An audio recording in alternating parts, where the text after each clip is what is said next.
बिस्मिल्लाहिर्रहमानिर्रहीम। अस्सलाम वालेकुम जी। स्टार्ट करते हैं अपना lecture number 3 of CAT 8 audit and assurance essentials. अच्छा, लेक्चर नंबर 2 में हमने लर्निंग ऑब्जेक्टिव 1 कंप्लीट किया था, ठीक है। उसको मैं क्विकली आपको एक दफ़ा रिवाइज करवा देता हूँ before moving towards the learning objective 2। सबसे पहले हमने क्या पढ़ा था? ओरिजिन क्या था, एश्योरेंस सर्विसेज का ओरिजिन क्या था, कैसे ओरिजिन हुआ था जब कंपनीज बनी थी। कंपनीज क्यों बनी थी? क्योंकि ज्यादा इन्वेस्टमेंट चाहिए थी लोगों को, लोगों ने मिल के अपना सारा पैसा मिला के एक कंपनी बनाई थी। जब कंपनी बनाई तो उसमें उन्होंने मैनेजमेंट को हायर किया, क्योंकि वो सब लोग मिलके कंपनी मैनेज नहीं कर सकते थे। मैनेजमेंट को हायर किया तो क्या मसला आया? कंफ्लिक्ट आ गया। मैनेजमेंट क्या चाह रही थी? बेस्ट व्यू देना, ठीक है, जबकि शेयर होल्डर क्या चाह रहे थे? ट्रू एंड फेयर व्यू लेना। तो ओरिजिन की कहानी हमें समझ आ जाती है। 3 तरह के रिलेशनशिप हमने पढ़े थे, स्टीवर्डशिप पढ़ा था, एजेंसी पढ़ा था और अकाउंटेबिलिटी पढ़ा था। इसमें हम क्लियर है, राइट सब? उसके बाद जो कन्फ्लिक्ट हमने पढ़ा था, कन्फ्लिक्ट आ क्यों रहा था? सर 2 रीजंस थी। एक तो उनको डर था उन्हें निकाल ना दिया जाए, और दूसरा उनको इंसेंटिव्स में मिलने थे अगर वो अच्छा रिजल्ट शो करते हैं तो। नेक्स्ट क्या था? 2 तरह की एंगेजमेंट्स, कुछ रिक्वायर्ड बाय लॉ, कुछ not required by law. Law ने किनके लिए रिक्वायर्ड किया? जो बड़ी कंपनीज हैं, और जो सोल प्रोप्राइटरशिप हैं, जो पार्टनरशिप हैं, और जो छोटी कंपनीज हैं उनके लिए लॉ रिक्वायर्ड नहीं करता। अब फिर वो क्यों करवा रहे हैं ऑडिट? क्योंकि उसके दूसरे भी फायदे हैं। ऑल्दो लॉ रिक्वायर्ड नहीं कर रहा, ऑल्दो वो मसला भी नहीं है कि उनमें मैनेजमेंट और शेयर होल्डर्स अलग अलग हो, लेकिन स्टिल क्यों करवा रहे हैं वो ऑडिट अपना? क्योंकि उसके दूसरे बहुत से एडवांटेजेस हैं। अच्छा, फिर हमने कुछ की कॉन्सेप्ट्स पढ़े थे ऑडिट रिपोर्ट के बारे में। क्या होती है ऑडिट रिपोर्ट? जब ऑडिट अपने सारे प्रोसीजर्स कंप्लीट कर लेता है तो वो एक रिपोर्ट इशू करता है, जिसको हम क्या कह रहे होते हैं? Audit report. उसमें वो क्या बता रहा होता है कि हमने कोई गलती आइडेंटिफाई की है या नहीं की। अच्छा, गलती आइडेंटिफाई करते साथ ही हम उसको रिपोर्ट में लिख लेते हैं? आप बताएं, जो हमने गलती आइडेंटिफाई की मैनेजमेंट की, क्या हम उसकी गलती आइडेंटिफाई करने के साथ ही रिपोर्ट में लिख देंगे या कुछ पहले करेंगे? जी, पहले हम मैनेजमेंट को बोलेंगे आप ठीक करो। अगर वो ठीक नहीं करती तो फिर हम उसको रिपोर्ट में बता रहे होते हैं, ठीक है। उसके अलावा इंडिपेंडेंस ऑडिटर की क्यों जरूरी है? ताकि वो एक न्यूट्रल होके उस पर व्यू दे सके। ट्रू एंड फेयर व्यू का मतलब हमने पढ़ लिया था, ठीक है। फाइनेंशियल स्टेटमेंट्स जो फ्रेमवर्क है उसके मुताबिक बनी हो। फ्रेमवर्क क्या होता है राफे भाई? फ्रेमवर्क क्या होता है?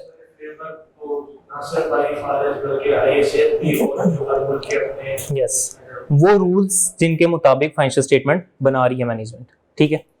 ओके, मटेरियलिटी का कॉन्सेप्ट देख लिया था। ये हम इसका कॉन्सेप्ट क्या था कि ये वो अमाउंट है जिससे नीचे की जो मिस्टेक्स हैं, जो एरर्स हैं, उनसे हमें मसला नहीं होगा, ना ही मैनेजमेंट को मसला है, ना ही शेयर होल्डर्स को मसला है। तो जब भी हम गलती आइडेंटिफाई करेंगे हम उसे मटेरियलिटी से मैच कर लेंगे। अच्छा, यहाँ पे एक चीज, आईकैप का एग्जामिनर आपसे सवाल पूछता है, ठीक है, उसने आपको एरर की अमाउंट तो दे दी, या आई थिंक आपने भी कल क्वेश्चन मेरे से पूछा था, एरर की अमाउंट दे दी लेकिन मटेरियलिटी नहीं बताई, मटेरियलिटी नहीं बताई, तो उस केस में आप कैसे आंसर करेंगे? कोई बता सकता है मुझे? मटेरियलिटी नहीं पता हमें, लेकिन एरर हमें पता है, लेट्स से 10 मिलियन का,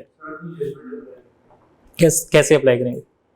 बिजनेस की वो सिचुएशन देख के जो पता है कुछ सर कुछ चीजों जो आपका बिजनेस है ना, ताकि 2 लाइनों में या 3 लाइनों में वो अपना बिजनेस के बारे में बताता है कि तो फॉर एग्जांपल कोई फूड चेन है जी, रेस्टोरेंट्स का बिजनेस है, कोई मतलब जिम का बिजनेस है वगैरह, इसमें बिजनेस को बताएगा, उसके मुताबिक हम लोग एक जजमेंट बनाएंगे कि मतलब एक अपने जजमेंट के मुताबिक व्यू बनाएंगे और उसको एग्जामिनर को भी लिखेंगे कि एज हमारे हिसाब से जो हमने एग्जाम्पल दी है, ठीक है, ठीक है। आप कुछ कहना चाह रहे हैं? सॉरी, आपने बताया था 5% प्रॉफिट है। मेरा क्वेश्चन ये है, प्रॉफिट दिया ही नहीं हुआ क्वेश्चन में, उस केस में क्या करेंगे? अच्छा, अकाउंटिंग और सीएम में आप लोग ने पढ़ा हुआ होगा, उसमें अगर इस तरह की कोई इन्फॉर्मेशन मिसिंग होती थी तो हम क्या करते थे? एक अजम्पशन लेते थे और उसकी बेस पे अपना पूरा सवाल सोल्व कर लेते थे। यहाँ पे भी हम एक अजम्पशन ले सकते हैं, हम कह दें कि ये मटेरियलिटी से कम है और उसकी बेसिस पे सवाल सोल्व कर दें। दूसरी अजम्पशन क्या हो सकती है? मटेरियलिटी से ज्यादा है, उसकी बेस पे सवाल सोल्व कर दें। अच्छा, इस सब्जेक्ट में ना स्पेसिफिकली हमने दोनों अजम्पशंस को देखना है। हम क्या बताएंगे अपने सोल्यूशन में? अगर ये मटेरियलिटी से ऊपर हुई अमाउंट तो हमारा क्या कोर्स ऑफ एक्शन होगा, अगर मटेरियलिटी से कम हुई अमाउंट तो क्या कोर्स ऑफ एक्शन होगा। तो रिस्पॉन्स हम समझ पा रहे हैं? ठीक है, समझ आइए मैं बात क्या करना चाह रहा हूं मैं। एग्जामिनर अगर कोई इंफॉर्मेशन नहीं देता तो हमने अज्यूम नहीं करना कि या तो ये होगा या ये होगा, हमने दोनों पॉसिबिलिटीज को कवर करना है। इसी तरह हमने पहली क्लास में एक चीज पढ़ी थी कि हमने एरर आइडेंटिफाई किया, ठीक है, उसकी दो आगे पॉसिबिलिटीज थी, हमने मैनेजमेंट को बताया या तो वो करेक्ट करती है या करेक्ट नहीं करती। अगर आई कैप में वो आपसे पूछता है, हमने एरर निकाला, मैनेजमेंट को बताया, आगे उसने कुछ नहीं बताया, तो उसको हम कैसे सोल्व करेंगे मैम? हमने एरर निकाला, मैनेजमेंट को बताया, आगे वो कह रहे हैं अपना कोर्स ऑफ एक्शन बताओ, उसने नहीं बताया कि मैनेजमेंट ने करेक्ट किया है या नहीं किया। हम दोनों पॉसिबिलिटीज कवर करेंगे, या तो मैनेजमेंट ने अगर तो ठीक कर दिया तो हमारा क्या रिस्पॉन्स होगा, अगर मैनेजमेंट ने ठीक कर दिया तो फाइनेंशियल स्टेटमेंट ठीक है, अगर उन्होंने ठीक नहीं किया एरर। इस क्वेश्चन का मकसद क्या था कि अगर तो कोई इंफॉर्मेशन एग्जामिनर हमें ना दे रहा हो तो जो भी जितने भी पॉसिबल सिनेरियोज हैं उन तमाम पॉसिबल सिनेरियोज को हम अपने आंसर में लिखते हैं। ठीक है, पॉइंट समझ आ गया आपको? क्लियर है मुझे? अच्छा राफे भाई आप मुझे बता दें, जो सोल प्रोप्राइटर था उसके लिए तो जरूरी नहीं था, रिक्वायर्ड बाय लॉ नहीं था ऑडिट करवाना, और ना ही वो बंदा जो था उसके साथ वो वाला मसला था कि उसके मैनेजमेंट अलग है, शेयर होल्डर्स अलग है, तो फिर वो लोग क्यों ऑडिट करवा रहे थे? ठीक है, और मिस्टर शो जाता है मैनेजमेंट अपनी स्टैट्यूटरी और नॉन स्टैट्यूटरी एक्टिविटीज कर रहे हैं और उसके इंटरनल कंट्रोल हो जाते हैं, उसके इंटरनल प्रोसीजर हो जाते हैं। बिल्कुल, बाकी उसको कर्जा लेते हैं बैंक फाइनेंशियल इंस्टीट्यूशन उसी को देते हैं जिसकी ऑडिटेड हो, और उसने अगर कंपनी खरीदनी हो या कंपनी बेचनी हो तो उस वक्त भी उससे जो एसईबीसी तो उस वक्त भी ऑडिटेड। बिल्कुल ठीक है, बेसिकली ये क्या है, सारे एडवांटेजेस हैं ऑडिट के, जिनकी वजह से वो लोग जिनके लिए रिक्वायर्ड बाय लॉ भी नहीं है, जिनके साथ वो वाला मसला भी नहीं है कि वहां पे शेयर होल्डर और मैनेजमेंट अलग अलग है, वो लोग भी ऑडिट करवा सकते हैं। इवन ये जो राइज इंस्टीट्यूट है, क्या ये कोई कंपनी है? नहीं, ये सोल प्रोप्राइटर है, मे बी हो सकता है पार्टनरशिप हो सकता है सोल प्रोप्राइटर हो। अच्छा, तो what ever the case is, इनके लिए रिक्वायर्ड बाय लॉ नहीं ऑडिट करवाना, लेकिन अगर ये किसी फर्म के पास जाएं और कहें हमारा ऑडिट कर दो तो इनको फायदा होगा उससे, बिल्कुल फायदा होगा। ठीक है, यहां तक हम क्लियर है? तो कल का लर्निंग ऑब्जेक्टिव हमने रिवाइज कर लिया क्विकली, इसमें किसी का अभी तक का कोई सवाल हो तो बताएं मुझे। कोई सवाल नहीं है?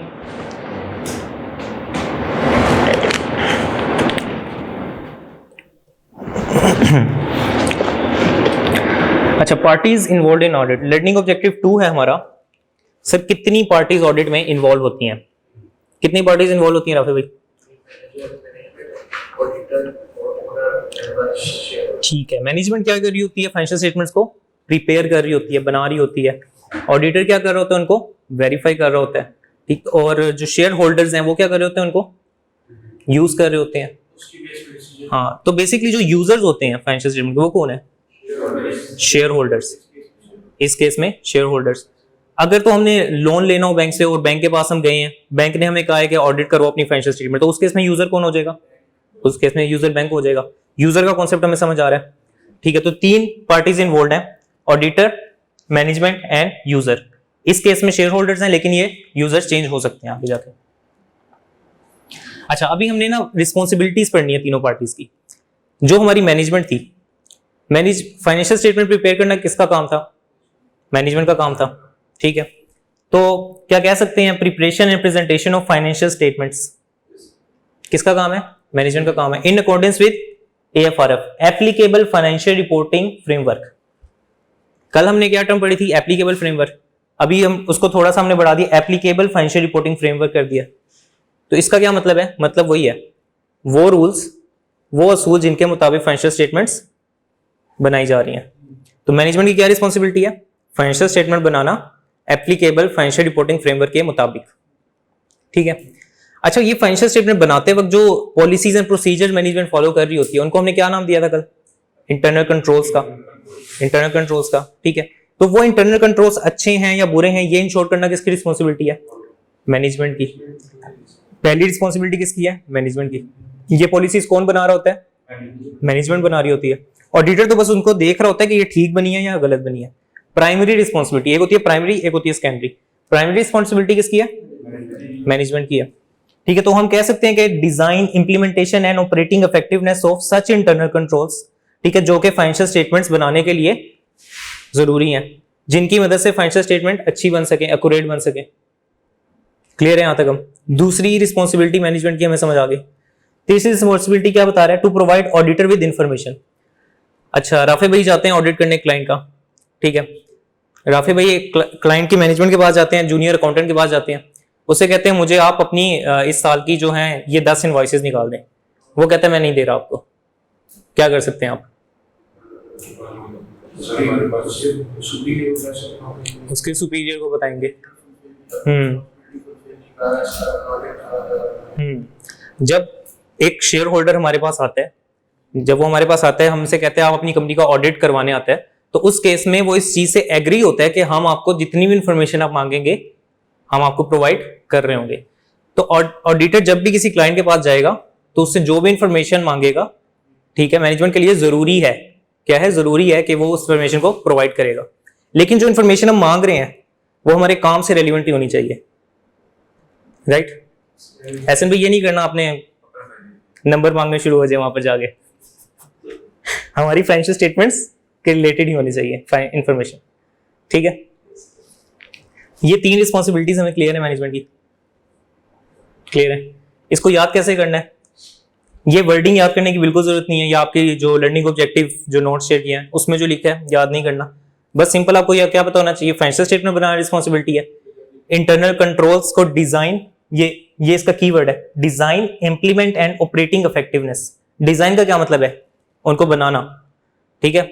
ये डिसाइड करना कि भाई हमने राइस की मैंने एग्जांपल दी थी, हमने पोर्टल देना है स्टूडेंट्स को या नहीं देना, ठीक है। इंप्लीमेंटेशन, उसको इंप्लीमेंट करना। डिजाइन तो हमने कर दिया, पॉलिसी हमने बना ली, अब उसको क्या करना है? इंप्लीमेंट करना है। उसके बाद ऑपरेटिंग इफेक्टिवनेस, ये भी देखना है कि वो इफेक्टिवली काम भी कर रहे हैं या नहीं। तो ये किसकी रिस्पॉन्सिबिलिटी है? मैनेजमेंट की। अच्छा, उसके बाद इंफॉर्मेशन प्रोवाइड करनी है उसने ऑडिटर को, ठीक है। अच्छा, ऑडिटर साहब अगर किसी गार्ड के पास जाना चाह रहे हैं, जो सिक्योरिटी गार्ड खड़े होते हैं, तो उसके पास भी क्या वो जा सकते हैं या मैनेजमेंट रोक सकती है उसको? नहीं रोक सकती। अनरिस्ट्रिक्टेड एक्सेस होती है ऑडिटर के पास, वो किसी भी बंदे के पास किसी भी डिपार्टमेंट में जाना चाहे वो जा सकता है। मैनेजमेंट की रिस्पॉन्सिबिलिटीज 3 क्लियर है हमें, कोई मसला मसाइल? अच्छा, ऑडिटर की क्या रिस्पॉन्सिबिलिटी होती है जी? अच्छा, हाँ, ठीक है। अच्छा, हमने अभी तक क्या पढ़ा? मैनेजमेंट, ठीक है। मैनेजमेंट, जो सबसे मैनेजमेंट में हायर अथॉरिटी होती है वो कौन होती है? डायरेक्टर्स। जो डायरेक्टर्स होते हैं ना, उनको हम कहते हैं those charge with governance, those charge with governance. और इसका मतलब क्या है सर? गवर्नेंस करना, ठीक है, ओवरऑल ऊपर लेवल से देखना सबको। तो डायरेक्टर्स कौन है? Those charge with governance. जो उनके नीचे काम कर रहे हैं, जो सीनियर मैनेजर हैं, और उसके अलावा जो जूनियर अकाउंटेंट है, HR मैनेजर हो गया, वो सारे क्या है? मैनेजमेंट बन जाते हैं। तो अभी तक हम क्या पढ़ रहे थे? मैनेजमेंट। मैनेजमेंट में हमने क्या पढ़ ली? 2 सेग्रीगेशंस, एक दोज चार्ज विद गवर्नेंस और एक मैनेजमेंट, ठीक है।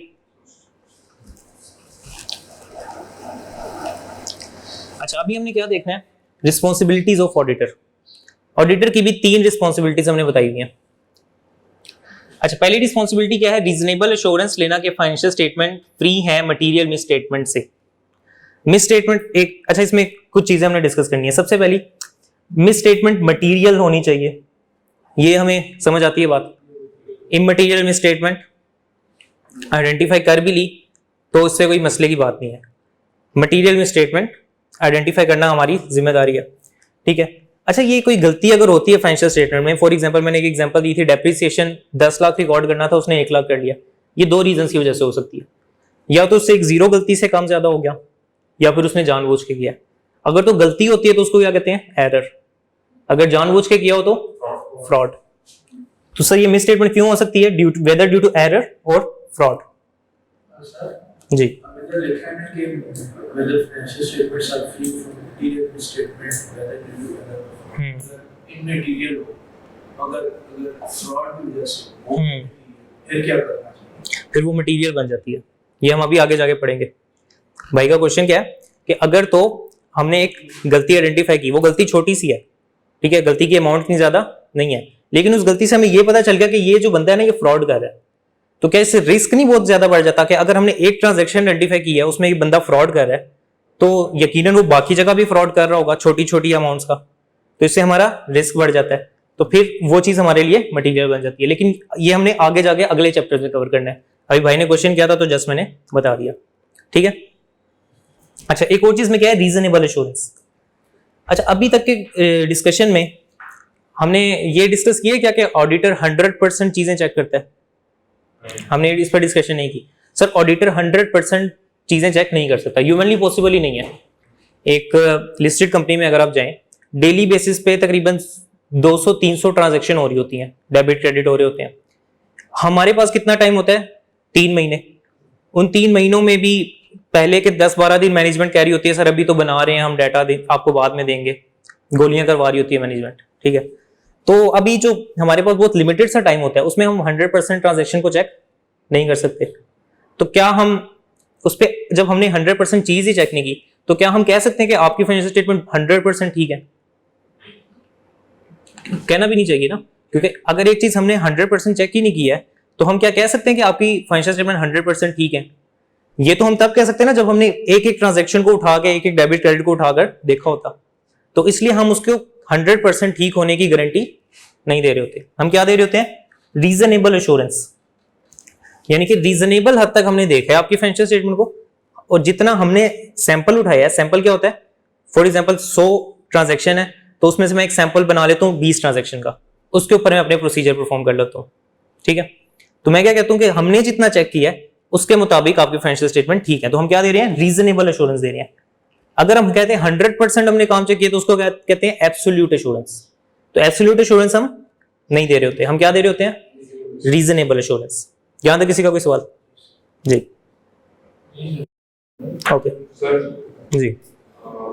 आपने जो ऑडिटर सिलेक्ट होता है ये होता है एजीएम, ठीक है। एजीएम हम लोग, मैं प्रेज्यूम कर रहा हूँ कि 1 जनवरी से 31 दिसंबर 20 अप्रैल को वो अपॉइंट हुए, 20 अप्रैल से लेकर 31 दिसंबर तक कुछ ना कुछ तो ऑडिटर करेगा ना, तो उसके बाद टाइम होगा वो कुछ ना कुछ तो करेगा कि अपने जो आप 3 महीने, अच्छा, उसमें उसको हेल्प हो। बिल्कुल। तो फिर ये मतलब कैसे कह सकते हैं कि उसके पास इतना टाइम नहीं था कि वो हर ट्रांजैक्शन देख के इस तरह मेरे सवाल का मैं समझ गया। अच्छा, भाई का सवाल ये है, हमने पढ़ा था कि ऑडिटर जो है एजीएम पर अपॉइंट हो जाता है, ठीक है। तो उसके पास तकरीबन 7-8 महीने होते हैं ईयर एंड से पहले भी, ऐसे ही है, ईयर एंड से पहले उसके पास 7-8 महीने हैं। तो हम ये कैसे कह सकते हैं कि वो 100% ट्रांजैक्शंस को चेक नहीं कर सकता? ऐसे ही है।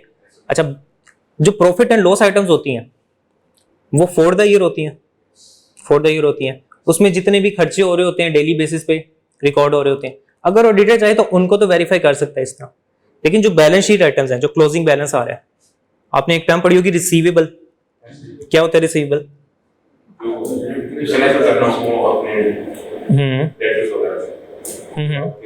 रिसीवेबल एसिड होता है, लायबिलिटी होती है, एसिड होता है, ठीक है।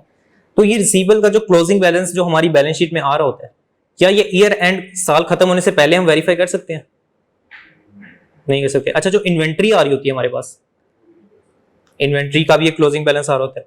इनफैक्ट बैलेंस शीट की जितनी भी आइटम्स हैं वो हम साल खत्म होने से पहले वेरीफाई नहीं कर सकते, और दो प्रॉफिट एंड लॉस के आइटम्स हम वेरीफाई कर सकते हैं, ठीक है। अच्छा, और उसके अलावा एक और चीज, एक तो मैंने बता दिया कि प्रैक्टिकली हमारे लिए बहुत मुश्किल हो जाता है, ठीक है। दूसरी बात, और भी बहुत सी रीजंस हैं जिसकी वजह से हम एब्सोल्यूट एश्योरेंस नहीं दे रहे होते, यानी कि 100% गारंटी नहीं दे रहे होते। एक एग्जांपल मैं आपको दे देता हूं। सर, एक फैमिली ओन्ड बिजनेस है, पूरा खानदान एक बिजनेस कर रहा है, ठीक है। अब जब पूरा खानदान एक बिजनेस कर रहे हैं ना, और वो तकरीबन पिछले 50 सालों से बिजनेस में इन्वॉल्व है, और वो क्या कर रहे हैं, मिलजुल के एक फ्रॉड कर रहे हैं गवर्नमेंट के साथ। किसके साथ? गवर्नमेंट के साथ। टैक्स बचाने के लिए क्या कर रहे हैं, वो फ्रॉड कर रहे हैं। उन्होंने एक ऑडिटर को बुलाया जो सिर्फ 3 महीने के लिए आया। अब एक मैनेजमेंट या एक शेयर होल्डर जो है, जो कि फ्रॉड कर रहे हैं पिछले 50 सालों से, क्या ऑडिटर 3 महीनों के अंदर वो फ्रॉड आइडेंटिफाई कर सकता है? हो सकता है कर ले, लेकिन चांसेस कम है, क्योंकि उन्होंने इतने प्लानिंग के साथ ये चीज की होगी कि ऑडिटर के लिए आइडेंटिफाई करना मुश्किल हो जाएगा। अच्छा, अगर हम उसको कह दें कि आपकी फाइनेंशियल स्टेटमेंट बिल्कुल ठीक है, और कुछ अरसे बाद पाकिस्तान की गवर्नमेंट जो है वो फ्रॉड आइडेंटिफाई कर ले, टैक्स अथॉरिटीज, टैक्स वो बेसिकली नहीं दे रहे थे ना, तो उस केस में गवर्नमेंट फिर किसको पकड़ेगी? ऑडिटर को। तुमने इनकी फाइनेंशियल स्टेटमेंट देखी थी, तुमने 100% गारंटी दी थी कि इनकी बिल्कुल ठीक है फाइनेंशियल स्टेटमेंट, तो अब इसमें जो गलती निकली है इसके रिस्पॉन्सिबल कौन हो? तुम हो, क्योंकि तुमने चेक किया था। उनकी अजम्पशन क्या होगी कि ऑडिटर भी इनके साथ मिला हुआ है, ठीक है। तो इस अपने आप को सिक्योर करने के लिए भी हम क्या कर रहे होते हैं, रीजनेबल एश्योरेंस दे रहे होते हैं। अच्छा, एक एडिशनल कॉन्सेप्ट मैं आपको बता दूं, वैसे आप कंपनी लॉ में ये चीज पढ़ेंगे, आपने जितनी भी ऑडिट फर्म्स देखी होंगी, आपने कभी सुने कोई कंपनी किसी का ऑडिट कर रही हो? फर्ग्यूसन कंपनी या केपीएमजी कंपनी, कोई किसी भी फर्म का नाम आपने सुना हो? नहीं सुना। हमेशा क्या लिखा होता है किसी भी ऑडिट फर्म के साथ? फर्म क्या होती है? पार्टनरशिप होती है। अच्छा, पार्टनरशिप फर्म क्या अलाउड है ऑडिटर्स को कंपनी बनाना? नहीं अलाउड। क्यों नहीं अलाउड, कोई बता सकते हैं मुझे?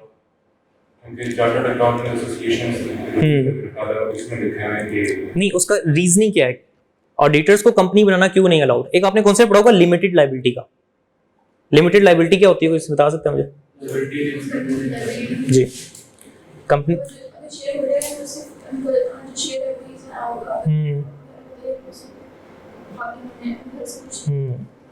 अच्छा, तो कंपनी के केस में क्या हो रहा है? लिमिटेड लायबिलिटी होती है, यानी कि आप एक एक्सटेंट तक ही जो है लॉस पूरा कर रहे होते हैं। लॉ ने ऑडिटर्स को अलाउ नहीं किया कि वो कंपनी बनाए, उन्होंने क्या अलाउ किया हुआ है कि आप पार्टनरशिप की तरफ जाओ। ठीक है, अब पार्टनरशिप में लायबिलिटी क्या होती है? अनलिमिटेड होती है। अनलिमिटेड होती है, ठीक है। तो इसका मतलब क्या है कि लॉ ने तो हमें कोई रिलैक्सेशन नहीं दी बीइंग ऑडिटर्स, कि हम तुम्हें कोई रिलैक्सेशन नहीं दे रहे, तुम्हारी कोई लिमिटेड लायबिलिटी नहीं है, तुम्हारी अनलिमिटेड लायबिलिटी है। कोई लॉस वगैरह अगर तुम्हारी वजह से होता है तो हम तुमसे अनलिमिटेड लायबिलिटी के तौर पे उसको क्लेम करेंगे। ठीक है, कोई लिमिट नहीं रखेंगे तुम्हारे लिए कि फॉर एग्जांपल तुम 1 लाख तक ही उसको पूरा करोगे या 2 लाख तक ही पूरा करोगे। ये चीज समझ आती है? तो लॉ ने तो हमें बिल्कुल रिलैक्सेशन नहीं दी, तो फिर ऑडिटर्स ने क्या किया? ऑडिटर ने खुद के लिए एक फैसिलिटी बनाई कि भाई हम 100% आपको एश्योरेंस नहीं देंगे, हम क्या करेंगे? रीजनेबल एश्योरेंस देंगे। ये चीज समझ आती है? अगर ये चीज समझ आती है तो एक क्वेश्चन आपसे मैं पूछता हूं, ऑडिट फर्म्स में आपको एक पार्टनरशिप की लिमिट है 20 लोगों की, 20 लोगों की लिमिट है, कंपनी लॉ में पढ़ते हैं, लेकिन ऑडिट फर्म्स में तो 20 से ज्यादा भी लोग पार्टनर होते हैं। जी, ये एक्सेप्शंस में आता है। जब कंपनीज एक्ट का जो सेक्शन आप पढ़ते हैं उसके साथ एक्सेप्शंस लिखी होती हैं, उसमें स्पेसिफिकली लिखा हुआ है कि जो सीए फर्म्स होंगी या जो इस तरह की फर्म्स होंगी वो 20 से ज्यादा लोग भी हों तो भी वो पार्टनरशिप की तरफ जा सकते हैं। ये चीज क्यों उन्होंने कही है? ताकि वो कंपनी ना बना सके। ठीक है, और कंपनी को क्यों नहीं बना सकते? सो दैट उनकी लिमिटेड लायबिलिटी ना हो जाए। ये चीज समझ आती है? पहला पॉइंट हमने डिस्कस कर लिया। नेक्स्ट पॉइंट क्या है? रिपोर्ट बना के देते हैं हम फाइनेंशियल स्टेटमेंट पे, जिसमें हम बता रहे होते हैं अपना ओपिनियन। ठीक है, ओपिनियन में क्या बता रहे होते हैं कि फाइनेंशियल स्टेटमेंट ठीक है या नहीं ठीक, या इसको थोड़ा सा अगर एडवांस कर लें कि financial statement true and fair view दे रही है या नहीं दे रही, ये बता रहे होते हैं। तीसरी रिस्पॉन्सिबिलिटी क्या है? Communicate auditor finding as required by ISS. ISS क्या होते हैं? International standards of auditing. International standards of auditing अगर कह रहे हैं कि तुम कम्युनिकेट करो अपनी फाइंडिंग्स किसी को, तो वो भी कम्युनिकेट करना उसकी रिस्पॉन्सिबिलिटी बन जाती है। अच्छा, इसकी एग्जांपल देखते हैं। टैक्स अथॉरिटीज है हमारे पास। ठीक है, अगर टैक्स अथॉरिटीज हमें बोलें बीइंग ऑडिटर कि ऑडिटर साहब आप ऑडिट तो करने जा रहे हो, लेकिन आप एक काम ये करो, एडिशनल ये काम कर लो कि आप ये भी चेक कर लो इन्होंने टैक्स ठीक कैलकुलेट किया हुआ या नहीं किया हुआ, और ये हमें बताओ आप, तो क्या ऑडिटर के लिए वो बताना जरूरी हो जाता है? गवर्नमेंट कह रही है, बताना पड़ेगा, बताना पड़ेगा। ठीक है, तो बेसिकली हमें आईएसएस भी कह रहे होते हैं, कुछ रिस्पॉन्सिबिलिटी दे रहे होते हैं कि आपने शेयर होल्डर्स के अलावा कुछ लोगों को बतानी है चीजें। अच्छा, उसके अलावा इंटरनल कंट्रोल्स हमने एक कॉन्सेप्ट पढ़ा था। इंटरनल कंट्रोल्स के अंदर जो डेफिशिएंसीज थी, जो वीकनेसेस थी, वो हम किसको बता रहे होते थे? मैनेजमेंट को।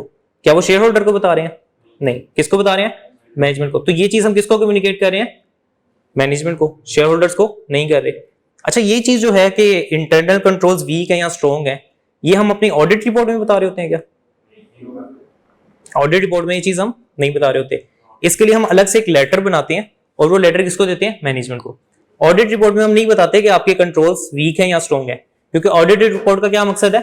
फाइनेंशियल स्टेटमेंट्स वेरीफाई करना। ठीक है, अच्छा 2 मिनट का एक ब्रेक लेते हैं, उसके बाद कंटिन्यू करते हैं। जी, तो थर्ड पॉइंट हमें क्लियर है सर कि हम एग्जांपल्स ने क्या दिया? डायरेक्टर्स को भी हम कुछ कम्युनिकेशंस कर रहे होते हैं, कुछ कम्युनिकेशंस रेगुलेटर्स को कर रहे होते हैं। ठीक है, रेगुलेटर की हमने क्या एग्जांपल दी? अगर टैक्स वाला हमें बोलता है तो हम उसको बता रहे होंगे। डायरेक्टर्स की क्या एग्जांपल है? इंटरनल कंट्रोल्स की वीकनेस हम किसको बता रहे होते हैं? डायरेक्टली डायरेक्टर्स को बता रहे होते हैं, वो अपनी ऑडिट रिपोर्ट में नहीं बता रहे होते। यस, गवर्नमेंट भी रेगुलेटर्स में आ जाती है। सर आपने कहा है कि रेगुलेटर मतलब अगर गवर्नमेंट आपसे टैक्स की कैलकुलेशन मांगे तो ऑडिटर टैक्स की कैलकुलेशन कैसे कराओ? जिन एग्जांपल दिया, ऑडिटर करता नहीं है, ना ही गवर्नमेंट मांगती है, this is just an example, ठीक है।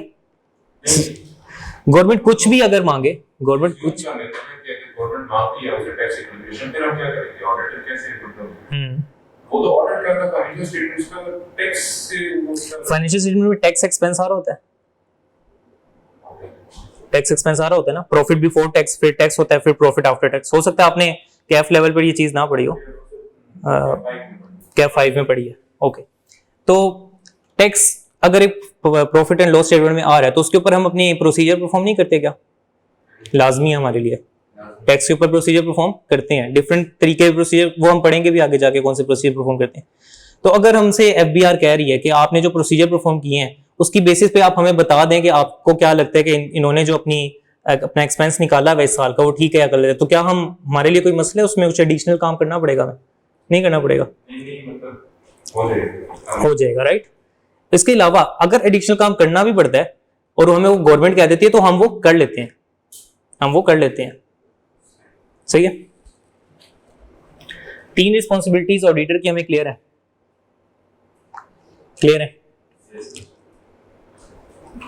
अच्छा, कुछ रिस्पॉन्सिबिलिटीज जो है वो स्टेक होल्डर्स की होती हैं। स्टेक होल्डर्स कौन थे? जो शेयर होल्डर्स थे, जो यूजर्स थे, उनकी रिस्पॉन्सिबिलिटी क्या है कि भाई वो कोई गलत एक्सपेक्टेशन ना बनाए ऑडिटर से, ठीक है। जो उसका काम है उसका काम उतना ही रहने दें, समझ आ रही है? जैसे कि आप अगर मेरे से फॉर एग्जांपल एक्सपेक्टेशन बना लेते कि मैं इस सेशन में पढ़ के 100% पास हो जाऊंगा, तो ये गलत एक्सपेक्टेशन है, मैं आपको पास नहीं करवा सकता जब तक आप खुद नहीं पढ़ेंगे। इवन आप खुद भी पढ़ लेते हैं, 100% अपने दे लेते हैं, मॉक एग्जाम्स में या मिड टर्म्स में 100% मार्क्स ले लेते हैं, स्टिल कोई गारंटी नहीं होती। हो सकता है उस दिन आपकी तबीयत खराब हो जाए, हो सकता है कोई और मिसहैप हो जाए, ठीक है। तो अगर आप ये एक्सपेक्टेशन लेकर क्लास में आए हैं कि 100% गारंटी है मेरा पेपर पास होगा, तो ये गलत एक्सपेक्टेशन है और मुझे इस एक्सपेक्टेशन को बताना चाहिए, कम्युनिकेट करना चाहिए। अगर मैं क्लेम करूं कि भाई आप इस क्लास में आ गया, आपका पेपर 100% पास है, तो आपको इस चीज से खुश नहीं होना चाहिए, आपको इवन मेरे से पूछना चाहिए सर आप ये क्लेम कैसे कर सकते हैं? आपके पास तो ये अथॉरिटी नहीं है ये क्लेम करने की, समझ आती है हमें बात? तो सर एक्सपेक्टेशन गैप्स क्या होते हैं कि भाई अगला बंदा हमसे क्या एक्सपेक्ट कर रहा है, उसकी क्या अजम्पशन है हमारे बारे में कि हम क्या काम करेंगे, और एक्चुअली हमारी रिस्पॉन्सिबिलिटी क्या है काम करने की। तो अब इसको हम शेयर होल्डर और ऑडिटर के एस्पेक्ट से अगर देखें तो सर शेयर होल्डर की कुछ अजम्पशंस होती हैं, या जो बैंक है उसकी कुछ अजम्पशंस होती हैं, जितने भी यूजर्स हैं, और कुछ है हमारी रिस्पॉन्सिबिलिटीज। अब कुछ मिसकंसेप्शंस जो है ना ऑडिटर के बारे में, वो इसमें हमने लिखी हुई है। पहली मिसकंसेप्शन क्या है कि ऑडिटर प्रिपेयर करता है फाइनेंशियल स्टेटमेंट। ये तो हमने आई थिंक पहली 2 क्लासेस में काफी अच्छे से जान लिया है कि ऑडिटर प्रिपेयर तो नहीं करता फाइनेंशियल स्टेटमेंट। इवन कोई गलती भी अगर हमें मिलती है तो वो हम खुद से करेक्ट नहीं कर रहे होते, हम मैनेजमेंट को कहते हैं इसको ठीक करो। पहली मिसकंसेप्शन हमें क्लियर है, जो कि किसको होती है? जनरली शेयर होल्डर्स को होती है कि ऑडिटर साहब क्या करते हैं, फाइनेंशियल स्टेटमेंट बना रहे होते हैं, या जनरल यूजर्स को होती है, आम आवाम को होती है, ठीक है। अगर आप एक एमबीबीएस बंदे के पास जाते हैं, उससे आप कहते हैं कि सर फाइनेंशियल स्टेटमेंट कौन प्रिपेयर करते हैं, पहले तो वो पूछेगा फाइनेंशियल स्टेटमेंट क्या होती है भाई, मुझे पहले ये बताओ। अच्छा, राफे साहब जाते हैं एक इंजीनियर्स के पास, उनका दोस्त है, उनको बहुत प्राउडली कहते हैं सर मैं इस कंपनी का ऑडिट करके आ रहा हूँ। अच्छा, तो वो क्या कहेंगे, भाई ये ऑडिट क्या होता है? सारा हो रहा जीरो हो जाएगा, ठीक है। तो इसी तरह मिसकंसेप्शंस क्या है कि ऑडिटर क्या कर रहा है, प्रिपेयर कर रहा है फाइनेंशियल स्टेटमेंट, जबकि ऐसा नहीं है। दूसरी मिसकंसेप्शन क्या है कि ऑडिटर 100% ट्रांजैक्शन चेक कर रहा है। कैसे ही होता है? 100% ट्रांजैक्शन चेक नहीं करते। इसकी 2 रीजन हमने क्या पढ़ी, एक तो टाइम लिमिटेशन, हमारे पास इतना टाइम नहीं होता, दूसरी सर हमने अपने इंटरेस्ट को भी प्रोटेक्ट करना है, कल को कोई अगर बाद में गलती निकल गई तो वो हमें ना पकड़ ले आके अथॉरिटीज, ठीक है। और भी फर्दर रीजंस है, वो आगे जाके हम पढ़ेंगे। तीसरी मिसकंसेप्शन को क्या बता रहे हैं कि ऑडिटर प्रोवाइड एब्सोल्यूट एश्योरेंस। अभी थोड़ी देर पहले मैंने एब्सोल्यूट एश्योरेंस पे बात की है। क्या होती है एब्सोल्यूट एश्योरेंस? गारंटी देना कि भाई ये फाइनेंशियल स्टेटमेंट में एक एक फिगर बिल्कुल ठीक है, एक एक रुपया भी ऊपर नीचे नहीं हुआ हुआ। तो क्या हम इस तरह की गारंटी दे रहे हैं? हम नहीं दे रहे, हम रीजनेबल एश्योरेंस दे रहे हैं कि जितना हमने देखा है उसके मुताबिक ठीक है, सही है। अच्छा, उसके बाद auditor must prevent and detect fraud. अच्छा, क्या ऑडिटर की रिस्पॉन्सिबिलिटी है फ्रॉड से कंपनी को बचाना या उसको डिटेक्ट करना? प्राइमरी रिस्पॉन्सिबिलिटी किसकी है? ये मैनेजमेंट की है।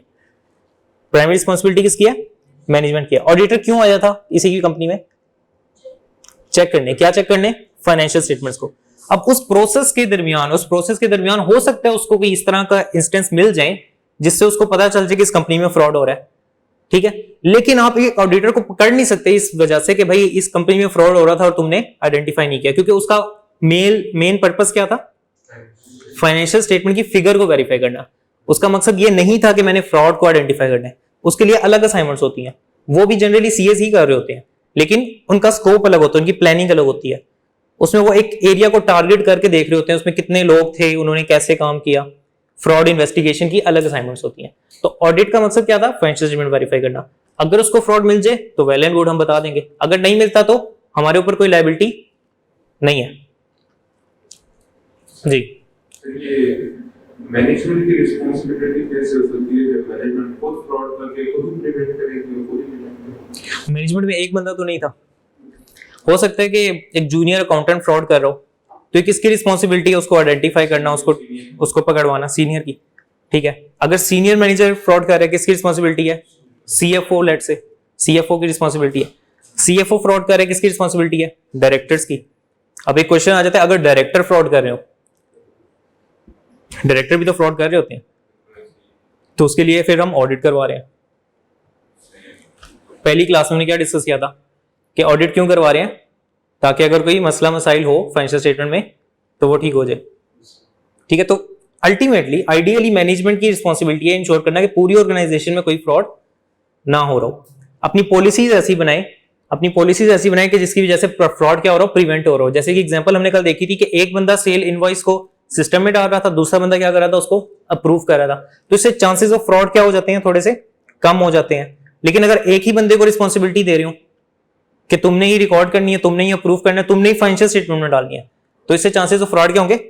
बढ़ जाएंगे, ठीक है। तो इस तरह मैनेजमेंट इंश्योर कर रही होती है अपनी पॉलिसीज एंड प्रोसीजर्स बना के, अपना एक कल्चर इस तरह का बना के कि अगर तुम्हें कोई नजर आता है फ्रॉड करता हुआ तो तुमने मुझे बताना है। एक बोनसेस रख सकती है कि अगर तुमने कोई ऐसी ट्रांजेक्शन में बताई तो तुम्हें लेट से तुम्हारी सैलरी का 10% बोनस दे देंगे।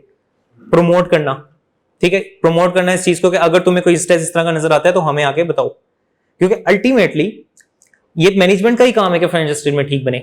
हम तो बस बाहर से आके चेक कर रहे हैं कि उन्होंने अपना काम ठीक से किया है या नहीं किया। समझ आती है हमें? अच्छा, उसके बाद लास्ट हमारा पॉइंट क्या है? Auditor express opinion on internal controls. क्या हम अपनी ऑडिट रिपोर्ट में इंटरनल कंट्रोल्स के बारे में बता रहे थे? नहीं बताते। ओपिनियन हम कहां दे रहे होते हैं अपनी ऑडिट रिपोर्ट में? तो क्या हम ओपिनियन दे रहे हैं इंटरनल कंट्रोल्स पे कि ये ठीक है या नहीं? ओपिनियन नहीं दे रहे। हम सिर्फ किसको बता रहे हैं? मैनेजमेंट को बता रहे हैं कि आपकी हमने जो ऑडिट किया है, हमने आपके प्रोसेस को समझा है, हमें ये मसले नजर आए हैं, हमने बाकी भी इंडस्ट्री के ऑडिट किए हुए हैं और हमें लगता है कि ये मसले आप इंप्रूव कर सकते हैं। तो हम क्या करते हैं? फिर मैनेजमेंट को बता देते हैं कि ये मसले आप क्या कर लें, इंप्रूव कर लें, इनको आप ठीक कर लें। तो क्या ये मिसकंसेप्शंस हमें क्लियर है? इसके ऊपर भी सवाल आ सकता है, बिल्कुल आ सकता है। इसको हमें याद कैसे रखना है? हेडर्स हमें पता होना चाहिए, ये कहानी हम खुद से लिख सकते हैं। अच्छा, लर्निंग ऑब्जेक्टिव 2 हमारा यहां तक कंप्लीट हो जाता है।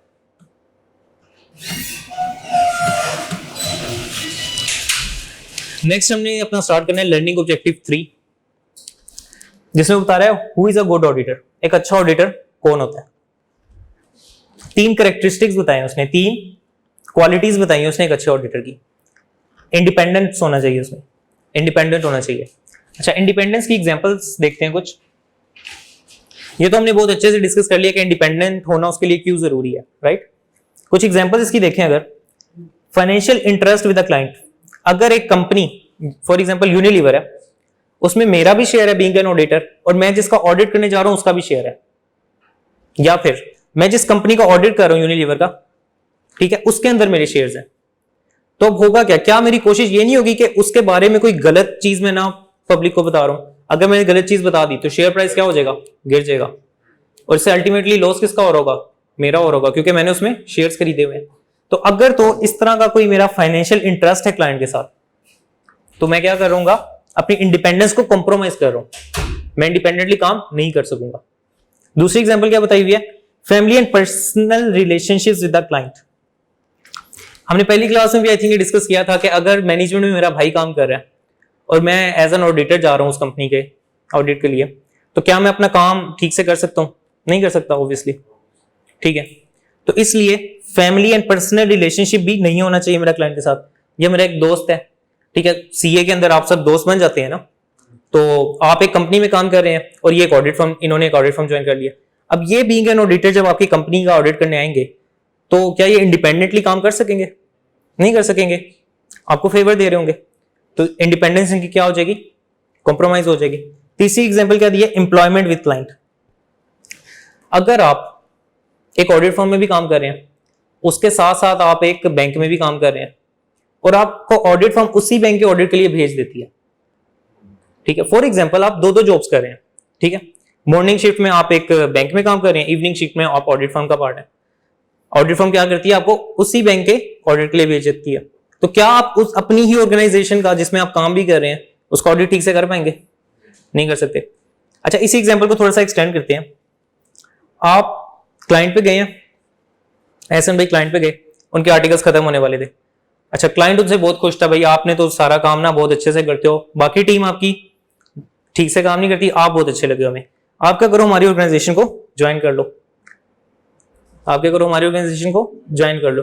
एहसन साहब उनसे एग्रीमेंट कर लेते हैं, ठीक है, जैसे ही मेरे आर्टिकलशिप खत्म होंगे ना 3.5 साल के, मैं आपकी ऑर्गेनाइजेशन ज्वाइन कर लूंगा, ठीक है। अब वो जब उन्होंने एग्री कर लिया मैनेजमेंट के साथ कि मैं आपकी ऑर्गेनाइजेशन ज्वाइन कर लूंगा, यानी कि फ्यूचर एम्प्लॉयमेंट उन्होंने अपनी सिक्योर कर ली, तो क्या अब वो अपना जो इस पीरियड का ऑडिट है वो ठीक से कर पाएंगे? नहीं कर पाएंगे। उन्हें क्या डर होगा? अगर मैंने मैनेजमेंट की गलती निकाली, अगर मैंने उनको ज्यादा तंग किया, तो हो सकता है मेरी जो आगे मैंने जॉब सिक्योर की हुई है वो खतरे में पड़ जाए, ठीक है। तो इसको क्या कहते हैं? प्रोस्पेक्टिव एम्प्लॉयर हमारा जो होता है, जो फ्यूचर में हमारा एम्प्लॉयर है, ठीक है। यानी कि अगर मैं फ्यूचर में एक जगह एम्प्लॉयमेंट कंसिडर कर रहा हूं, ठीक है, और अभी मैं उस क्लाइंट के ऑडिट पे हूं, तो उससे भी मेरी इंडिपेंडेंस क्या हो जाएगी? कंप्रोमाइज हो जाएगी। अच्छा, इसकी एक दूसरी एग्जांपल ले लेते हैं। आप एक कंपनी में काम कर रहे थे, ठीक है, उस कंपनी को छोड़ के आप ऑडिट फर्म में आ गए, यानी कि आपका पास्ट एम्प्लॉयर था वो, ठीक है। क्लाइंट उस कंपनी ने, एक कंपनी में आप काम कर रहे थे, उस कंपनी को छोड़ के आप ऑडिट के लिए आए, ऑडिट के लिए आए। वो जो ऑडिट फर्म थी उसने उसको उसी कंपनी में भेज दिया जहां पे आप पहले काम करके आए हैं। तो अब दो पॉसिबिलिटीज हो सकती हैं, या तो आप उस कंपनी से लड़ झगड़ के आए हो, उन्होंने आपकी सैलरीज वगैरह रोकी हो, आप उनसे सही बदला लेंगे, गलती ना भी तो आप निकालेंगे, ऐसे ही है। दूसरी पॉसिबिलिटी, आपके उनके साथ बहुत अच्छे टर्म्स हो, ठीक है, आपको उनके साथ बहुत अच्छे टर्म्स होंगे, तो फिर क्या होगा? आप उनको फेवर दे रहे होंगे, तो उस केस में भी आपकी इंडिपेंडेंस क्या हो रही है? कॉम्प्रोमाइज हो रही होती है। तो एम्प्लॉयमेंट की 3 पॉसिबिलिटीज हमने पढ़ ली। एक तो करंटली आप एम्प्लॉयड है उस कंपनी में जिसका ऑडिट करने जा रहे हैं, आप पहले उस कंपनी में एम्प्लॉयड थे जिसका ऑडिट करने जा रहे हैं, या फिर आप फ्यूचर में अगर कंसीडर कर रहे हैं, तो तीनों केसेस में हमारी जो इंडिपेंडेंस है वो क्या हो रही होती है? कॉम्प्रोमाइज हो रही होती है। कोई सवाल किसी का? अच्छा, प्रोफेशनल जजमेंट, दूसरी क्वालिटी ऑडिटर की क्या होती है? Professional judgement.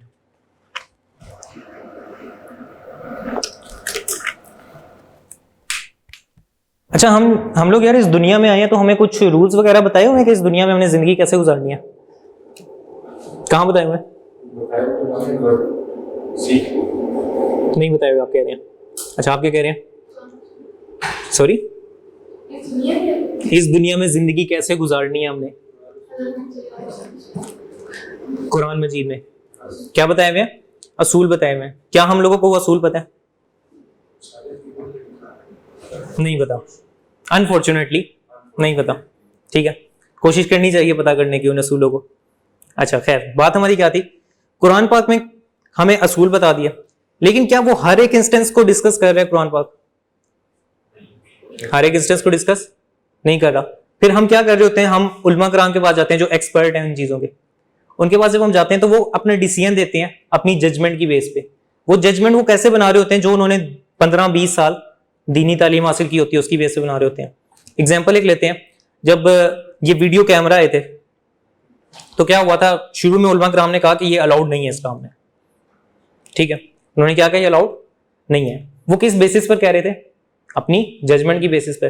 कौन सी जजमेंट? जो कि उन्होंने अपनी 15-20 साल के इल्म से हासिल की थी। क्या वो गलत थे? नहीं, उनके मुताबिक उनके पास उसकी रीजनिंग थी, उसके बाद क्या हुआ, बात के उलमा कराम आए, उन्होंने कहा कैमरे में कोई मसला नहीं है, वीडियो कैमरा अलाउड है। फिर आपने देखा कि टीवी पर चैनल्स भी आ गए, बहुत से इस्लामिक चैनल्स आ गए। तो अब उन्होंने भी एक डिसीजन ले लिया, उन्होंने भी क्या कि अपनी जजमेंट अप्लाई की। उनके पास भी एक रीजनिंग थी।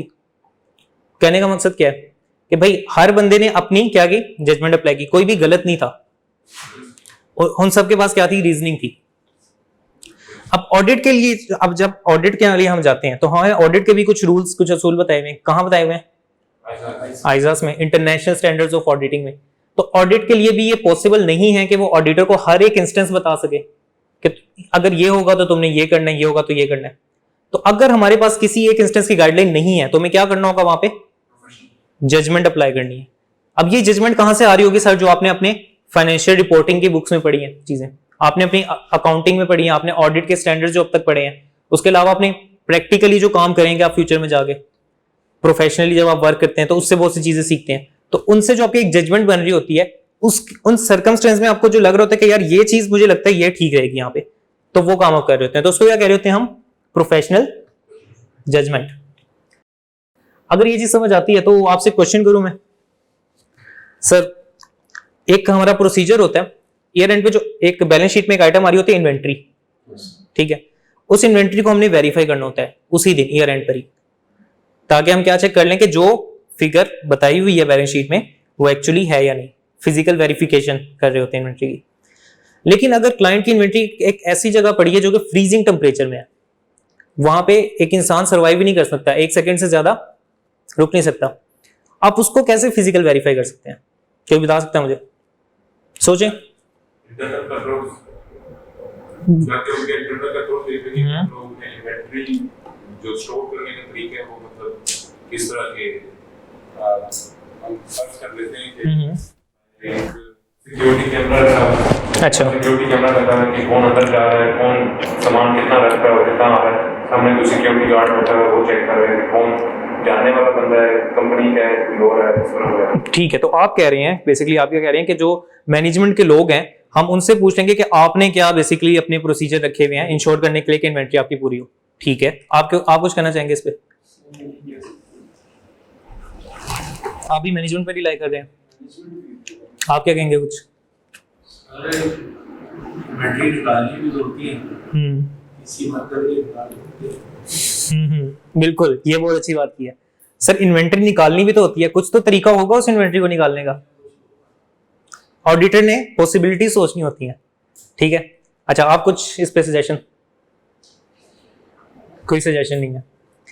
अच्छा, एक तरीका ये हो सकता है कि अगर तो सीसीटीवी लगे हुए हैं उस रूम में, फ्रीजिंग टेम्परेचर में सीसीटीवी कैमरास लगे हुए हैं, हम उन सीसीटीवी से देख सकते हैं इन्वेंट्री पड़ी है या नहीं सही। अच्छा, एक प्रोसीजर क्या हो सकता है सर, ईयर एंड के बाद वो इन्वेंट्री बिकनी होगी ना, लाजमी बात है वो बिकेगी, तो ईयर एंड के बाद जब वो बिक रही होगी तो उससे नहीं हम चेक कर सकते कि वो इन्वेंट्री ईयर एंड पे मौजूद थी या नहीं थी। जब वो निकालेंगे ईयर एंड के बाद, हमने क्या किया, अल्टरनेट प्रोसीजर खुद से सोचे, ठीक है, और इसमें हमने क्या अप्लाई की, अपनी प्रोफेशनल जजमेंट अप्लाई की। समझ आती है यहां तक बात? एक और एग्जांपल देख लें इसकी। हाँ, अगर एक हमारा पीपी पड़ा है, पीपी को भी हम फिजिकली वेरीफाई कर रहे होते हैं, प्रॉपर्टी प्लांट इक्विपमेंट, इसकी कोई एग्जांपल प्रॉपर्टी प्लांट इक्विपमेंट की? मशीनरी कोई हो गई, मोटर व्हीकल हो गई। अच्छा, अब क्लाइंट कह रहे हैं कि ईयर एंड के ऊपर हमने क्या करना था, उसको वेरीफाई करना था। क्लाइंट की जो गाड़ी है वो शहर से बाहर है, ठीक है, तो हम उसको कैसे वेरीफाई कर सकते हैं? कंपनी के रिकॉर्ड पड़े होंगे, पार्किंग के, इंडस्ट्रियल लाइसेंस। हमारा प्रोसीजर क्या है, हमने चेक करने के क्लाइंट के पास गाड़ी अभी इस टाइम पर है या नहीं है। रिकॉर्ड से तो हम ये जान लेंगे उसके नाम पे है या नहीं है, लेकिन अभी उसके पास है या नहीं है, हो सकता है उसने अपने नाम पे निकलवा के किसी को दी हुई हो, तो वो कैसे चेक कर सकते हैं? कैसे चेक कर सकते हैं? खुद चले जाएंगे, ठीक है। अगर पॉसिबल नहीं है खुद जाना, फिर क्या करेंगे आप? किसी जूनियर को भेज देंगे, ठीक है। आप क्या कहेंगे? एजेंट को भेज देंगे, ठीक है। सर ये तो चीजें मैनेजमेंट इसमें आप लोग कॉपरेट करती बात। सर हम लोग उसकी मतलब क्लाइंट ये हम लोग ये तो देख सकते हैं कि मतलब सर आप कहने के चाह रहे हैं कि वो कंपनी की गाड़ी कंपनी की गाड़ी तो सर मतलब कंपनी की गाड़ी सिर्फ एक बंदा तो मैनेजमेंट का इस्तेमाल नहीं कर सकता, काफी सारे बंदे इस्तेमाल, हम लोग बाकी से भी तो पूछ सकते हैं। लेकिन इस तरह तो हम मैनेजमेंट की बातों पे तो कभी भी रिलाई नहीं करेंगे, वो तो यही कहेंगे हमारी गाड़ी है, हमारे पास ही खड़ी है। तो हमें क्या करने होंगे, प्रोसीजर सोचने होंगे, किस बेसिस पे, अपनी प्रोफेशनल जजमेंट की बेसिस पे। यहां तक हमें बात समझ आती है। ये प्रोफेशनल जजमेंट हम कहां अप्लाई कर रहे होते हैं, जब हम ऑडिट को प्लान कर रहे होते हैं, जब हम उसको परफॉर्म कर रहे होते हैं, और जब हम रिपोर्ट कर रहे होते हैं। 4 स्टेप्स हमने पढ़े थे ना पहली क्लास में। एक्सेप्ट करने के बाद हम क्या कर रहे होते हैं, उसको प्लान करते हैं, फिर परफॉर्म करते हैं और फिर रिपोर्ट करते हैं। तीनों स्टेप से हम क्या कर रहे होंगे, प्रोफेशनल जजमेंट अप्लाई कर रहे होंगे। यहाँ पे हमने क्या कहा, रिस्क असेसमेंट। प्लानिंग में हम क्या कर रहे होते हैं, रिस्क असेस कर रहे होते हैं, या कौन से हेड पे कितना ज्यादा रिस्क है। ठीक है, आपके क्लाइंट है जो कि बहुत प्रीशियस चीजों को डील कर रहे हैं, गोल्ड का काम कर रहे हैं, वहां पे थोड़ा सा गोल्ड अगर इधर उधर हो गया तो लाखों का नुकसान हो जाएगा या नहीं। तो यहाँ पे रिस्क ज्यादा है। किस चीज का रिस्क ज्यादा है, चोरी का रिस्क ज्यादा है। ठीक है, तो रिस्क असेसमेंट हम कर रहे होते हैं। उसके अलावा मटीरियलिटी डिटरमाइन करते हैं हम प्लानिंग स्टेज में। ठीक है, अच्छा मटीरियलिटी डिटरमाइन करते हैं प्लानिंग स्टेज में। मैंने आपको एक रूल बताया था, मटीरियलिटी किसका 5% होती है, प्रॉफिट का। प्रॉफिट तो ईयर एंड के बाद आ रहा होता है, तो प्लानिंग में हम मटीरियलिटी कैसे बना सकते हैं, प्रॉफिट एस्टिमेट कर लेते हैं। हमारे पास तकरीबन 9-10 महीने की तो अवेलेबल होती हैं, उसको हम प्रोजेक्शन करके एक एस्टिमेटेड प्रॉफिट बनाते हैं और मटेरियलिटी बना लेते हैं। ठीक है, तो फिर हम दोबारा प्रोसीजर परफॉर्म करते हैं। जनरली जो एस्टिमेशन होती है उससे तकरीबन 10-15% ही ऊपर नीचे होती हैं चीजें। अगर बहुत ज्यादा फर्क हो तो हमें दोबारा प्रोसीजर परफॉर्म करना पड़ता है।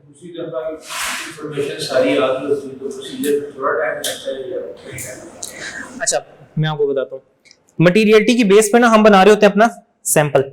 सैंपल क्या होता है कि 100 में से मुझे कितनी ट्रांजैक्शन चेक करनी होती है। ठीक है, अब मटीरियलिटी हमने निकाली प्रॉफिट की बेसिस पे। पहले जो मटीरियलिटी थी ना उसकी बेस से हमने सैंपल निकाला 20 का। ठीक है, उसके बाद अब दोबारा प्रॉफिट रिवाइज हुआ, मटीरियलिटी दोबारा बनी, उसकी बेसिस पे जो सैंपल बना वो 30 ट्रांजैक्शन का बन गया। तो अब इस केस में हमें क्या करना होगा, सिर्फ उन 10 ट्रांजैक्शन जो एडिशनल हमारे सैंपल में आई है उनको चेक करना होगा। तो पिछला काम हमारा वेस्ट नहीं होता, सिर्फ एडिशनल वर्क करना होता है। क्लियर है? अच्छा, उसके बाद परफॉर्मेंस स्टेज में क्या कर रहे होते हैं, nature, time and extent of audit procedure. Sir कौन से प्रोसीजर परफॉर्म करने हैं, टाइमिंग क्या होगी, कुछ प्रोसीजर हमें ईयर एंड पे जाके करने होते हैं। इन्वेंट्री की हमने एग्जांपल ली थी, वो हम ईयर एंड पे जाकर देख रहे होते हैं। उसके अलावा एक्सटेंट, कितने प्रोसीजर परफॉर्म करने हैं। फॉर एग्जांपल परचेजेस के ऊपर हमने कितने प्रोसीजर परफॉर्म करने हैं, एक बैंक बैलेंस हमारे पास पड़ा है उस पर कितने प्रोसीजर परफॉर्म करने हैं। उसके बाद रिपोर्टिंग स्टेज, जब हम कंक्लूजन ड्रा कर रहे होते हैं एविडेंस की बेस पे, हम क्या कर रहे होते हैं, ऑडिट प्रोसीजर जब हम कर रहे होते हैं हम क्या कर रहे होते हैं, एविडेंस ले रहे होते हैं। उसकी बेस पे जब हम कंक्लूजन ड्रा करते हैं तो उस कंक्लूजन ड्रा करते हुए हमने प्रोफेशनल जजमेंट को इस्तेमाल करना होता है। इसमें कोई मसला जी? ये परफॉर्मेंस ऑफ ऑडिट में बात की सैंपलिंग वाली, तो सैंपलिंग आपने बात कर दी है कि 30 ट्रांजैक्शन को चेक करना, 100 में से 30। ठीक है, तो हम लोग उन 30 ट्रांजैक्शंस को चेक करें और वो बाय चांस ऐसा हो सकता है कि वो 30 की 30 और क्या पता 50 ट्रांजैक्शन में वो ठीक हो, बाकी 50 चेंज हो, हमारे से वो ई साइन पे बिल्कुल ठीक है। बिल्कुल, मैं क्वेश्चन रिपीट कर देता हूँ। भाई पूछ रहे हैं कि हमने 100 में से 30 ट्रांजैक्शन सैंपल के तौर पे उठाई, हो सकता है वो 30 ट्रांजैक्शन जो है वो बिल्कुल ठीक हो और जो रिमेनिंग 70 ट्रांजैक्शन है उनमें मसला हो।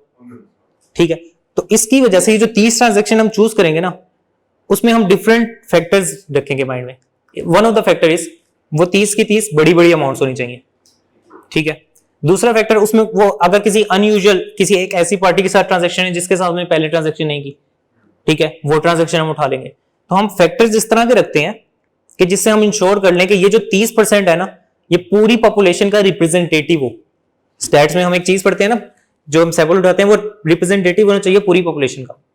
ठीक है, और उसके अलावा स्टिल अगर ये हो जाता है कि 30 में कोई मसला नहीं था, 70 के अंदर किसी एक दो में मसला आ गया, तो हम कौन सा एब्सोल्यूट एश्योरेंस दे रहे हैं, हम तो क्या दे रहे हैं, रीजनेबल एश्योरेंस। तो अगर उनमें कोई मसला आया भी तो हम तो क्या बोलेंगे, हमने तो एब्सोल्यूट एश्योरेंस आपको दी नहीं है, हमने तो सिर्फ अपना एक सैंपल उठाया था, उसको चेक किया। स्टॉक आउट होता है तो हाँ ऑडिट का सवाल आता है, तो इन्वेंटरी का कोई लोड ऑफ कॉस्ट वगैरह नहीं होता उस पर, उसके अलावा सेल्स का सैंपल इस तरह लिया जाता है कि मैंने से किया था मतलब शिप की तो यही बताया। बिल्कुल ठीक है, यहाँ तक हम क्लियर हैं। यस, सैम्पलिंग की डिफरेंट टेक्निक्स होती हैं, हमारा पूरा चैप्टर है सैम्पलिंग के ऊपर, वो हम उसमें डिफरेंट टेक्निक्स सीखेंगे कि सैम्पलिंग हम कैसे लगा रहे होते हैं। जनरली जो बड़ी फर्म्स है उनमें तो आप सॉफ्टवेयर को हमने कह दिया होता है, सॉफ्टवेयर खुद ही सैम्पलिंग यूनिट्स वगैरह निकाल के दे रहा होता है, लेकिन यहाँ पर हम अगर मैनुअली सैम्पलिंग निकालनी हो तो वो भी सीख रहे होंगे। अच्छा, तीसरा जो हमारा और अच्छे ऑडिटर की क्वालिटी है तीसरी, वो है प्रोफेशनल स्केप्टिसिज्म। सर हमने शुरू में एक बात की थी कि ऑडिट ने हमेशा मैनेजमेंट पे शक करना है, कभी भी अच्छा गुमान नहीं रखना मैनेजमेंट के हवाले से, हमेशा बुरा सोचना है। अगर मैनेजमेंट ने सेल बढ़ाई हुई है 5 मिलियन से पिछले साल के कंपैरिजन, पिछले साल में 10 मिलियन सेल्स थी, इस साल 15 मिलियन है, तो हम ये नहीं सोचेंगे मैनेजमेंट ने बहुत अच्छा काम किया होगा, मैनेजमेंट ने बहुत अच्छा काम किया होगा, उनकी परफॉर्मेंस इतनी अच्छी होगी कि सेल बढ़ गई। हम क्या सोचेंगे कि उन्होंने क्या किया है, सेल को ओवरस्टेट किया, सेल को बढ़ा चढ़ा के बताया हुआ है। तो हमेशा हम क्या कर रहे होंगे, मैनेजमेंट पे शक कर रहे होंगे, तो इसको नाम क्या देते हैं, प्रोफेशनल स्केप्टिसिज्म का। हमेशा हमने क्या करना है, शक करना है, हमेशा एक्टिव रहना है।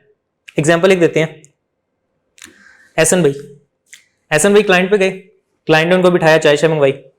अच्छा, उसके बाद उसने अपनी जेब से आईफोन का भी कौन सा नया मॉडल आया, 16 17 आईफोन 17 उन्होंने जेब से निकाला क्लाइंट ने। अच्छा, एहसन भाई बहुत हैरान हुए, एहसन भाई ने पूछा सर आपकी डेजिग्नेशन क्या है, उसने कहा मैं जूनियर अकाउंटेंट हूं।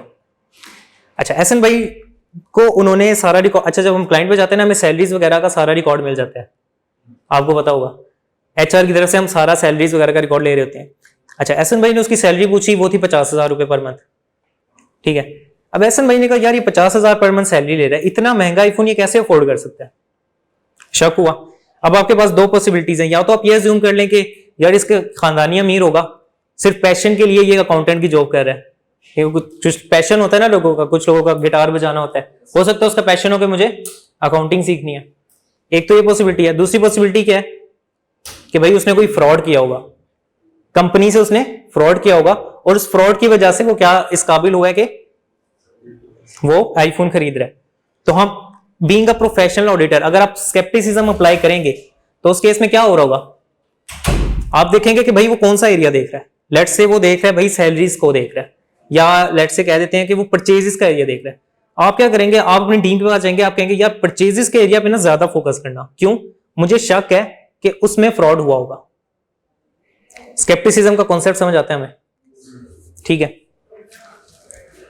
अच्छा, हम क्या इन्वेस्टिगेट कर रहे होते हैं सर इसमें, अगर ऑडिट एविडेंस कंट्राडिक्ट कर लेता है अदर ऑडिट एविडेंस से। ऑडिट एविडेंस हम एक जगह से नहीं ले रहे होते, डिफरेंट जगहों से ले रहे होते हैं। अगर एक ऑडिट एविडेंस दूसरे ऑडिट एविडेंस से कॉन्ट्राडिक्ट कर जाता है तो हम क्या करेंगे, हम ये नहीं सोच लेंगे कि हो सकता है दूसरा एविडेंस हमारा गलत हो, हम इन्वेस्टिगेट करेंगे, ठीक है। फॉर एग्जाम्पल हमने बैंक स्टेटमेंट होती है हर क्लाइंट की, bank statement not BRS. Bank क्या करता है, हर साल के एंड पे अपनी एक बैंक स्टेटमेंट देता है जिसमें बैंक का क्लोजिंग बैलेंस आ रहा होता है, ठीक है। वो हमारे पास क्या होता है, एक एविडेंस होता है कि बैंक का क्लोजिंग बैलेंस कितना है, कितना एसेट इन बैंक में पड़ा है। उसके अलावा हमने एक दूसरा प्रोसीजर अप्लाई करके बैंक बैलेंस पता किया, कोई भी प्रोसीजर हो सकता है, ठीक है। वो दोनों आपस में मैच नहीं कर रहे थे, तो हम क्या करेंगे, हम इसको इग्नोर कर देंगे, किसी एक एविडेंस पे रिलाई करेंगे, नहीं, हम इन्वेस्टिगेट करेंगे। हम इन्वेस्टिगेट क्या करेंगे कि भाई कौन सा ठीक है। अच्छा, अगर तो रिलायबिलिटी एविडेंस की डाउट में हो, अच्छा एक प्रोसीजर होता है उसमें हम क्या करते हैं ना, पेबल और रिसीवेबल जो होते हैं ना हमारे, उनसे हम एक लेटर भेजते हैं उनको, उनसे कहते हैं आप बता दें कि आपका बैलेंस कितना है।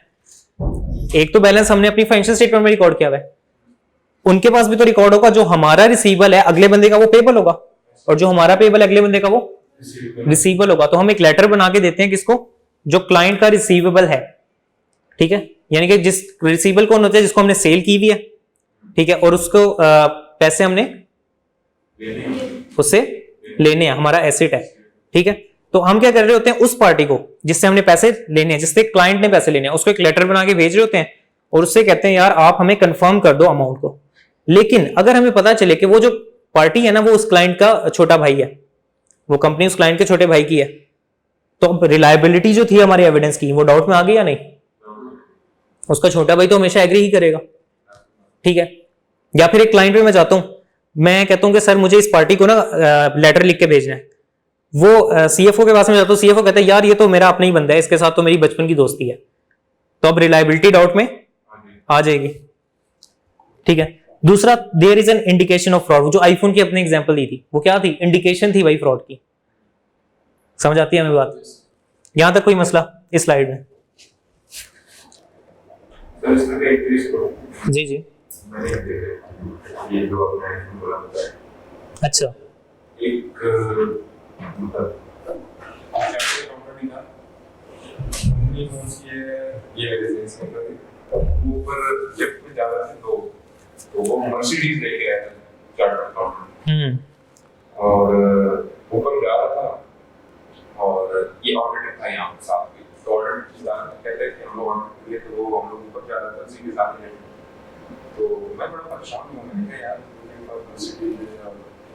हमें तो कट्टे से ऊपर हमारी वो नहीं ऐसे ही है। तो ऊपर गए, उसने पूछे कि इसकी सर्विस वगैरह कितनी, ऑडिटर ने जाके पूछा ना कि इसकी सर्विस, कहता है यार की सर्विस इस मर्सिडीज ले कैसे दी, फिर पूछे कि कौन सी प्रोडक्ट परचेज में, उसने पकड़ा परचेज की, फिर हमने परचेज डिपार्टमेंट में पकड़ के उसने 80 करोड़ का फ्रॉड 80 भाई बता के रहे हैं कि हमें एक इंडिकेशन मिली कि उसके पास बहुत बड़ी गाड़ी है, ठीक है, जबकि उसकी सैलरी इस काबिल नहीं थी कि वो गाड़ी अफोर्ड कर सकता, तो हमने जब उस हेड पे काम किया तो 80 करोड़ का फ्रॉड मिला। तो इसमें उस बंदे ने क्या किया? प्रोफेशनल स्केप्टिसिज्म को अप्लाई किया। अच्छा, ये उसके कुछ फायदे लिखे हुए प्रोफेशनल स्केप्टिसिज्म अप्लाई करने के, कभी अनयूजुअल सर्कमस्टेंसेस को हम ओवरलुक नहीं करते। ये एक अनयूजुअल सर्कमस्टेंस था ना आईफोन वाला, या वो गाड़ी वाली एग्जांपल आपने दी। उसके अलावा ओवर जनरलाइज नहीं करते चीजों को।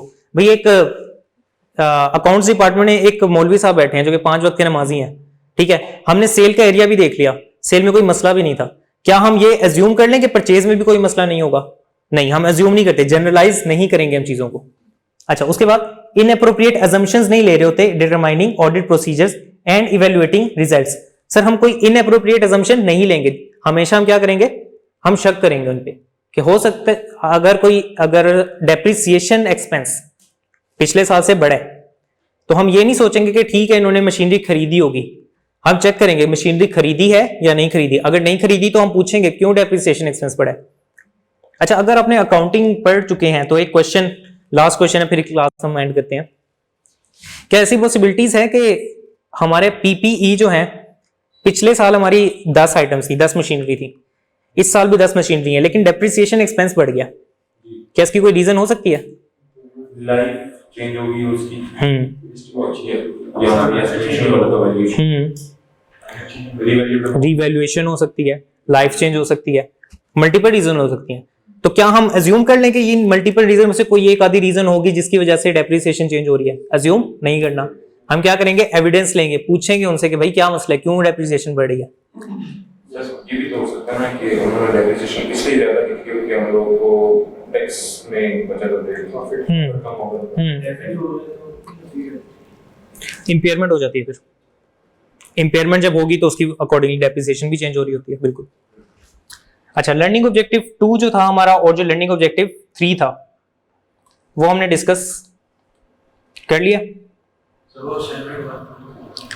असाइनमेंट 1 शेयर थी ऑलरेडी, आपकी तरफ से मुझे मिली नहीं। अच्छा, एक सेकंड रुकिएगा। अच्छा, लेक्चर हम अपना क्लोज करते हैं। Thank you so much. Assignment 2 आप लोगों के पास अपलोड हो चुकी है, वो आपने मुझे कल की क्लास से पहले सबमिट कर देनी है। ओके जी।